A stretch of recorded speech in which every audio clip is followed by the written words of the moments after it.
Hello दोस्तों, welcome back to our channel study IQ judiciary. मैं अपूर्व शर्मा स्वागत करता हूं स्टडी आईक्यू के इस यूट्यूब प्लेटफॉर्म पर। और आज हम बात करने वाले हैं एक बहुत ही इंपॉर्टेंट लैंडमार्क डिसीजन की। Honourable supreme Court of India की डिवीजन बेंच ने एक गुजरात हाई कोर्ट के मैटर को सुनते हुए हेल्ड किया कि अगर कोई भी ऐसा अपराध है जो कि आपका बहुत ही ज्यादा गंभीर है और ऐसे केसेस में महिलाओं के अगेंस्ट हुए गंभीर अपराधों का अगर समझौता किया जाना है या फिर कॉम्प्रोमाइज किया जाना है, तो ऐसे केसेस में वो कॉम्प्रोमाइज महिला को कोर्ट में बुला करके किया जाएगा। ऐसा नहीं होगा कि डायरेक्टली एक्यूज्ड पर्सन अपने साथ में एक एफिडेविट लेकर आए या फिर एक्यूज्ड का एडवोकेट आए और आपका विक्टिम का एडवोकेट आए और वो ये कहने लगे कि महिला ने यहां पर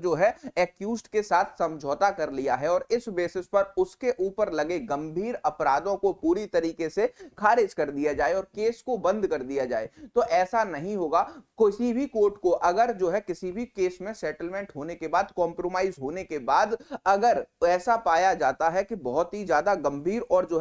सीरियस ऑफेंस किया गया था अगेंस्ट द वुमेन, तो ऐसे केसेस में पहले उस महिला को बुलाया जाएगा और कोर्ट ये स्क्रूटनाइज करेगा कि उस महिला के ऊपर कोई भी प्रेशर तो नहीं है, महिला अपनी सहमति के साथ ही क्या कॉम्प्रोमाइज कर रही है या नहीं। और इन सब चीजों को देखने के बाद ही पूरी तरीके से क्या किया जाएगा, कॉम्प्रोमाइज को सेटलमेंट मानकर उस केस को खत्म किया जाएगा और रफा दफा किया जाएगा। ये मैटर है हमारा पूरी तरीके से महिलाओं से रिलेटेड, गंभीर अपराधों से related. Honourable supreme Court of India की डिवीजन बेंच सुनवाई कर रही थी, जहां पर गुजरात हाई कोर्ट के एक डिसीजन को चैलेंज करते हुए कहा गया कि महिला पूरी तरीके से इलिटरेट है और उसको पता नहीं है कि उसके केस को खत्म करने के लिए समझौता पत्र साइन किया जा रहा है। और इसी वजह से जो उसके थंब इंप्रेशन लगवाए गए हैं वो पूरी तरीके से अनदेखी में लगवा लिए गए हैं। तो ऐसे केसेस में जो गुजरात हाई कोर्ट ने एफिडेविट के बेसिस पर समझौते को स्वीकार करते हुए आदेश पारित किया कि इस केस को खत्म कर दिया जाए, वो पूरी तरीके से गलत है। जब यह मैटर मामला सुप्रीम कोर्ट पहुंचा तो सुप्रीम कोर्ट की डिवीजन बेंच इसकी सुनवाई कर रही थी और डिवीजन बेंच ने सुनवाई करते हुए कहा कि ऐसे केसेस में या तो महिला को फिजिकली कोर्ट में बुलाकर कोर्ट डायरेक्टली ये पूछेगा कि आपने जो मुकदमा फाइल किया था, केस दायर किया था, उसमें आपने एक्यूज्ड के साथ अपनी सहमति से तालमेल को बिठा करके समझौता किया है या फिर आपके ऊपर कोई भी अननेसेसरी दबाव डाला गया है। तो ये सारी चीजें हाई कोर्ट ने नहीं पूछी थी महिला को बुला करके और कॉम्प्रोमाइज सेटलमेंट के साथ उसके ऊपर लगे आरोपों को खारिज कर दिया था। इसके बाद जब सुप्रीम कोर्ट आया तो सुप्रीम कोर्ट ने दो रास्ते बताए कि अगर महिला ऐसी सिचुएशन में है कि कोर्ट में आकर के गवाही दे सकती है तो कोर्ट में आकर के उससे पूछना होगा और फिर जब कोर्ट अपने द्वारा पूछे गए क्वेश्चन पर सेटिस्फाई होगा तब वो कॉम्प्रोमाइज माना जाएगा, वरना वो कॉम्प्रोमाइज नहीं माना जाएगा। और अगर महिला कोर्ट में नहीं आ पा रही है तो उसको वीडियो कॉन्फ्रेंसिंग के थ्रू भी कोर्ट ज्वाइन करा सकती है और जहां पर भी महिला है उससे पूछा जा सकता है कि आपके द्वारा ही इस केस में कॉम्प्रोमाइज किया जा रहा है, कोई भी एक्सटर्नल प्रेशर दबाव आपके ऊपर है या नहीं, और आप अपनी सहमति से ही कर रहे हैं, तभी जाकर कॉम्प्रोमाइज किया जाएगा। चलिए तो स्टार्ट करते हैं इस पूरे केस को और एक एक करके सुप्रीम कोर्ट की इस फाइंडिंग्स को समझेंगे जो आगे आने वाले समय में बहुत ही ज्यादा इंपॉर्टेंट रहने वाली है। अगर आप मुझसे कनेक्ट नहीं हुए हैं तो आप मुझसे कनेक्ट हो सकते हैं @अपूर्व शर्मा ऑफिशियल इस टेलीग्राम ग्रुप पर। वीडियो के डिस्क्रिप्शन में इसका लिंक आपको दिया गया, वहां से कनेक्ट करके मुझसे कोई भी जानकारी ली जा सकती है या फिर मुझसे कुछ भी पूछा जा सकता है। दूसरी सबसे इंपॉर्टेंट बात, अगर आप कर रहे हैं जुडिशियल सर्विसेज की तैयारी तो विजय पथ बैच आपके लिए लेकर आया गया है, जिसकी क्लासेस 30 नवंबर से स्टार्ट होने वाली हैं। इसके एडमिशंस आपके ओपन किए जा चुके हैं। इसमें आपको 12 महीने की लाइव क्लासेस में जुडिशरी की कॉम्प्रिहेंसिव तैयारी कराई जाएगी। सारे major laws, minor laws, local laws, GK GS, current affair, हर चीज इस बैच में आपको तैयार कराई जाती है। तो बैच डेली चलता है लाइव क्लासेस में, जहां पर ऐप के थ्रू टीचर से बात करके आप अपने सारे डाउट्स को क्लियर कर पाते हैं। इस बैच में आपको देखने को मिलेगा कि आपको स्पेशल किट दी जाएगी जिसमें आपका डिटेल सिलेबस के साथ साथ हर major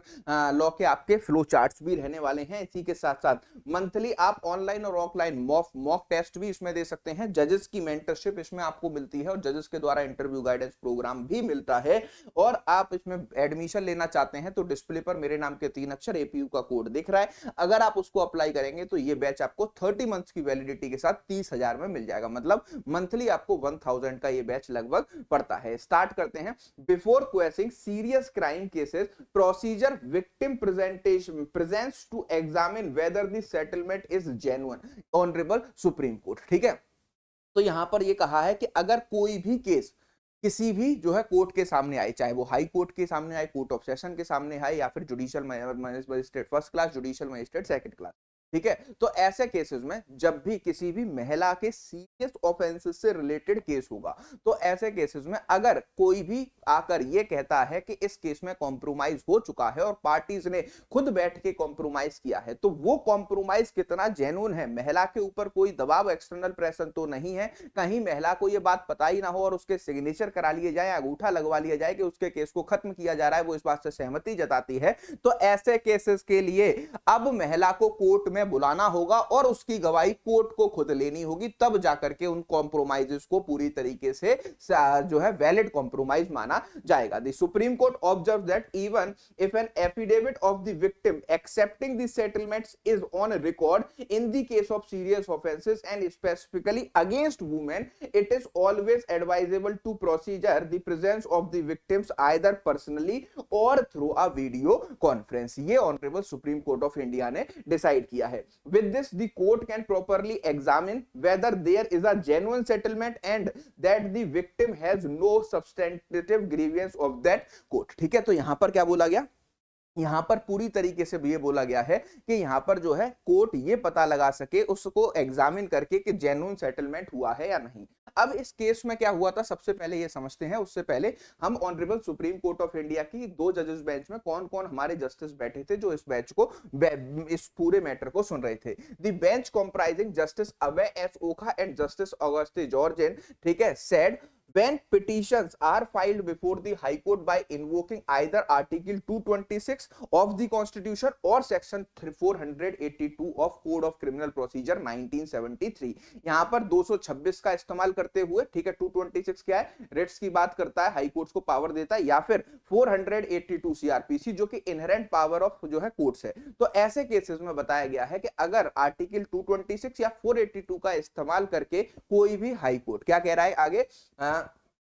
for short the CRPC for quashing the criminal proceeding of non-compoundable offense on the ground of settlement, जहां पर कोई भी हाई कोर्ट क्वेश कर रहा है कोई भी क्रिमिनल प्रोसीडिंग जो कि नॉन कंपाउंडेबल नेचर, तो ऐसे केसेस में उसको क्या क्या ध्यान रखना है, the high Court must satisfy itself that there is a genuine settlement between the victim and the accused. तो हाई कोर्ट को इस बात को पूरी तरीके से महफूज रखना है कि जो विक्टिम और एक्यूज्ड के अंदर कॉम्प्रोमाइज हुआ है वो जेन्युइन है। अब वो जेन्युइनिटी पता कैसे लगाएंगे, without the court being satisfied with the existence of the genuine settlement, the petition for quashing cannot proceed further। और जब तक हाई कोर्ट जेन्युइननेस को पता नहीं लगा लेती है तब तक वो किसी भी मैटर को जो है क्वेश नहीं कर सकती। ऐसा जो है यहाँ पर honourable supreme Court of India का कहना है, और वो कंपाउंडिंग या फिर कॉम्प्रोमाइज नहीं माना जाएगा। जेन्युइननेस कैसे पता लगानी है कि भाई विक्टिम अगर महिला है और सीरियस ऑफेंस हुआ है, नॉन कंपाउंडेबल ऑफेंस हुआ है, उसको कोर्ट में बुला लो, कोर्ट में बुलाकर आप खुद पूछ लो। अब देखिए यहाँ पर इस केस में हुआ क्या था, the first information report was registered at the instance of appellant information for the offence punishable under section 376 2N and 506 of Indian Penal Code। FIR register कराई गई आपके 376 क्लॉज 2N के अंदर और 506 ऑफ इंडियन पीनल कोड के अंदर। the offence under the section 3 clause 1 subclause R and 3 clause 1 subclause W and 3 clause 2 subclause 5 of Scheduled Caste and Scheduled Tribes Prevention of Atrocity Act 1989, where also alleged a charge sheet was filed against the second respondent accused for the said offence. The second respondent filed a petition before the High Court for quashing the charge sheet based upon the settlement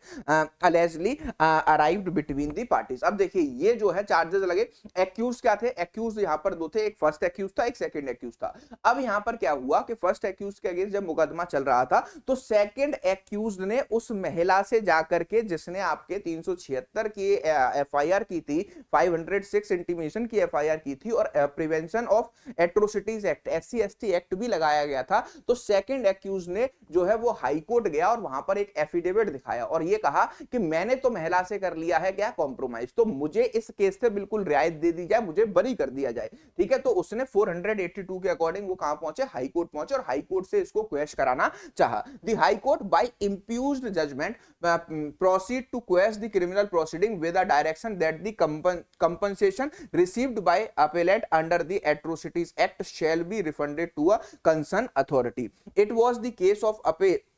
appellant that the High Court ought not have questioned the criminal proceeding without securing the personal presence of the appellant before it and without verifying from the appellant whether there was a settlement। अब यहाँ पर क्या है, यहाँ पर जो है ये क्वेश्चन उठाया गया कि क्या हाई कोर्ट के पास ये पावर है कि हाई कोर्ट पूरी तरीके से विदाउट जो है महिला को स्क्रूटनाइज किए इसको अलाउ कर रही है सेकंड एक्यूज को कि वो इस कॉम्प्रोमाइज के बेसिस पर उसकी FIR उसके अगेंस्ट क्वेश की जाती है। अब सबसे बड़ा मुद्दा यहाँ पर क्या उठा, ये क्वेश्चन उठाया गया। अब इसके रिप्लाई में जो एडवोकेट्स का क्या कहना है, यहां पर ये कहना था highlighting the fact that the appellant is illiterate and have alleged to put her thumb impression on the affidavit, it was submitted that there was no endorse on the affidavit made by a witness or the advocate presence in appellate or the notary public that contests the affidavit were explained to her। ठीक है अब यहां पर क्या कहा गया कि ये जो महिला है ये पूरी तरीके से इलिटरेट है और आप कह रहे हो कि आप जो है कॉम्प्रोमाइज करके आए हो महिला के साथ में, तो ये हाई कोर्ट में इस महिला को लेकर आ जाओ ना और वो महिला आपके साथ में यहाँ जज साहब के सामने खड़ी होकर बोल दे कि मैंने सर खुद ही अपने केस में सेकंड एक्यूज से कॉम्प्रोमाइज किया है। इस एफिडेविट के बेसिस पर हम नहीं मानेंगे क्योंकि हो सकता ये महिला इलिटरेट है तो इसका अंगूठा लगवा लिया हो और आप किसी ने इसको बताया ही ना हो कि सेकंड एक्यूज हाई कोर्ट जाकर के ये कह रहा है कि भैया इसका केस खत्म कर दिया जाए। ठीक है, तो ये पूरी तरीके से यहाँ पर देखने को मिलेगा। और फिर जब हाई कोर्ट ने इसको अलाउ किया तो सुप्रीम कोर्ट में ये मैटर पहुंचा। जब सुप्रीम कोर्ट में ये मैटर पहुंचा तो यहां पर जो है बेंच ने पूरी तरीके से जो मैंने अभी आपको समझाया कि जब महिला के अगेंस्ट सीरियस ऑफेंस है या फिर जो है नॉन कंपाउंडेबल ऑफेंस किया गया है तो ऐसे केसेस में आप सिर्फ एफिडेविट के बेसिस पर ही कॉम्प्रोमाइज नहीं मान लोगे, आपको महिला की जेन्युइननेस को जो है क्या करना है, उस पर बिलीव करना है, उसको वेरीफाई करना है। वेरीफाई कैसे करेंगे, उसको बुलाएंगे कोर्ट में और उससे खुद पूछा जाएगा, अगर वो अलाउ करती है कि हाँ सब कॉम्प्रोमाइज मैंने अपने इच्छा से किया है तब जो है हाई कोर्ट 482 या 226 के अकॉर्डिंग पावर को इस्तेमाल करते हुए क्या कर सकती है, 482 CRPC और 226 इंडियन कॉन्स्टिट्यूशन में FIR को क्वेश कर सकती है और मैटर को क्लोज कर सकती है। ये honourable supreme Court of India ने कहा है। एक बेहतरीन डिसीजन हमें यहां पर देखने को मिल रहा है। ठीक है, अगर हम इस केस की बात करें तो यहां पर आपको देखने को मिलेगा केस का नाम है XYZ versus state of Gujarat and others special live petition के थ्रू ये मैटर 2024 में सुप्रीम कोर्ट की डिवीजन बेंच के सामने रखा गया था। ठीक है, और अगर आप जुडिशियल सर्विसेज की प्रिपरेशन कर रहे हैं तो स्टडी IQ जुडिशरी विजय पथ बैच आपके लिए लेकर आया जो कि आपके जज बनने की जो है क्या सपने को 2025 में साकार कराएगा। इसमें आपको मेंस के प्रोस्पेक्टिव से 12 महीने की लाइव क्लासेस में तैयारी कराई जाएगी। आप इस बैच को ज्वाइन कर सकते हैं APU के कोड के साथ। डिस्प्ले पर दिख रहे कोड से मैक्सिमम डिस्काउंट मिलेगा 29,999 में 30 मंथ की वैलिडिटी के साथ आप जो है ज्वाइन कर सकते हैं। मुझसे अगर कनेक्ट नहीं हुए हैं @अपूर शर्मा ऑफिशियल ये मेरा टेलीग्राम ग्रुप है, इस वीडियो के डिस्क्रिप्शन में लिंक देखने को मिलेगा, वहां से मुझसे कनेक्ट होकर कोई भी जानकारी ले सकते हैं। अगर ये सेशन आपको पसंद आया हो तो इसको लाइक और शेयर करना मत भूलिएगा। मिलते हैं नेक्स्ट वीडियो में। Thank you.